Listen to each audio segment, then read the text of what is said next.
कबीर साहब उस संक्रमण काल में उनका प्रादुर्भाव होता है। एक तरफ मुसलमानों का शासन, दूसरी तरफ मुल्ला और पंडितों का अपना धार्मिक दबदबा।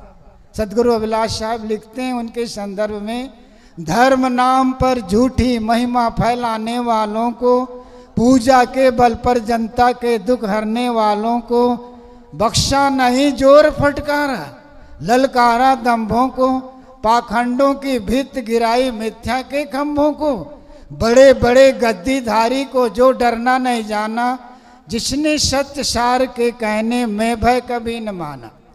धर्म नाम पर झूठी महिमा फैलाने वालों पर कबीर साहब ने किसी को नहीं बख्शा। जो कहा, जोर से कहा, फटकार के कहा और निर्भय होकर के कहा। गुरु कबीर साहब आज से 600 वर्ष पूर्व हमारे भारतवर्ष में उनका प्रादुर्भाव हुआ। जिस समय उनका जन्म हुआ उस समय भारत में जाति को लेकर, परंपरा को लेकर, धर्म को लेकर विषमता रही है। कबीर साहब ऐसे घर में उनका पालन पोषण हुआ। यूं तो जन्म के विषय में संदिग्ध है, पालन पोषण के विषय में नीरू और नीमा नाम के जोलाए दंपत्ति के यहाँ उनका पालन पोषण हुआ। कुछ विद्वान मानते हैं उनके औरस पुत्र है। बंधुओं, चाहे वह औरस पुत्र हो या पालन पोषण नीरू के यहाँ हुआ हो, इसमें उनका व्यक्तित्व पर कोई आँच नहीं लगता। महापुरुष कहीं भी हो सकते हैं, सामान्य घर में भी महापुरुष हो सकते हैं।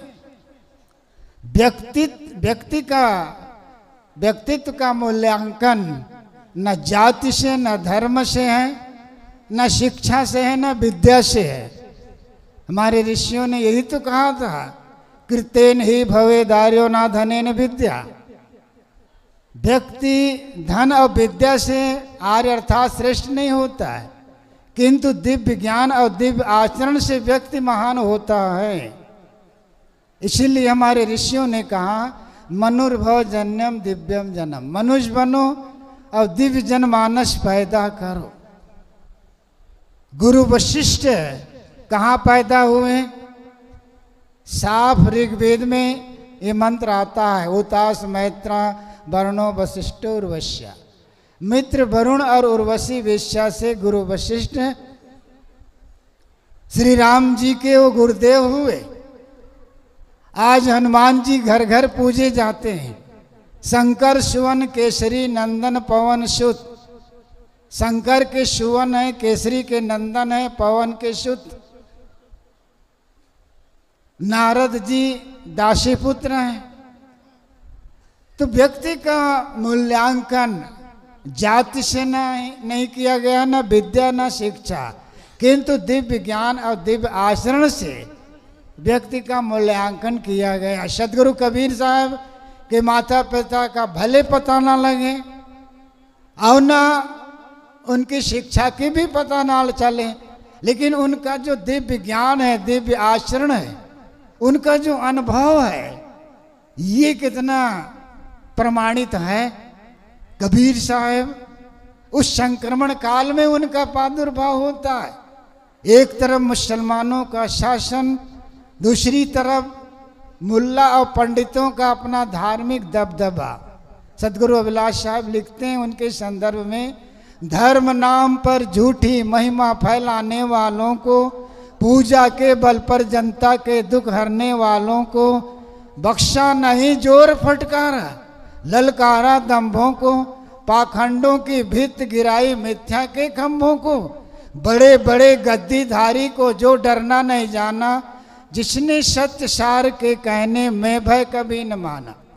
धर्म नाम पर झूठी महिमा फैलाने वालों पर कबीर साहब ने किसी को नहीं बख्शा। जो कहा, जोर से कहा, फटकार के कहा और निर्भय होकर के कहा। कबीर खड़ा बाजार में, उस चौड़े कहे बाजार, कबीर साहब चौराहे में वो कहने वाले। एक विद्वान ने लिखा, वे अक्खड़ थे, फक्कड़ थे और घुमक्कड़ थे। वास्तव में वह जो कहना चाहते हैं वो साफ साफ कहते हैं, वो डरना वे नहीं जानते। बीजक आप पढ़ सकते हैं उसमें, उनके विषय में आप जानते भी हैं।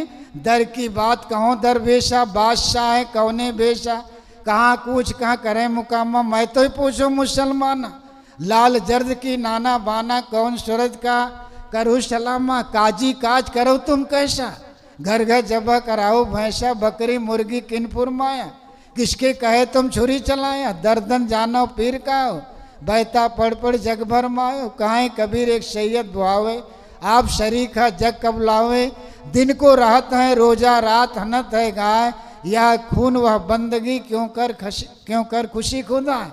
ये जबान उस जमाने में कहना नामुमकिन, लेकिन कबीर साहब वे निर्भय थे। इतिहास है, सुकरात को जार दे दिया गया, ईसा मसीह को क्रॉस पे चढ़ाया गया, मंसूर को सूली पे चढ़ा दी गई, स्वामी दयानंद सरस्वती को जार दिया गया, महात्मा गांधी को अंतिम विदाई गोली से दे दी गई।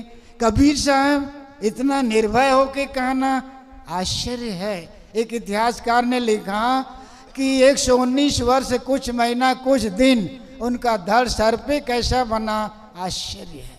तो कबीर साहब निर्भय पुरुष थे। वो जाति विद्या शिक्षा धर्म सब पर उन्होंने कटाक्ष किया है।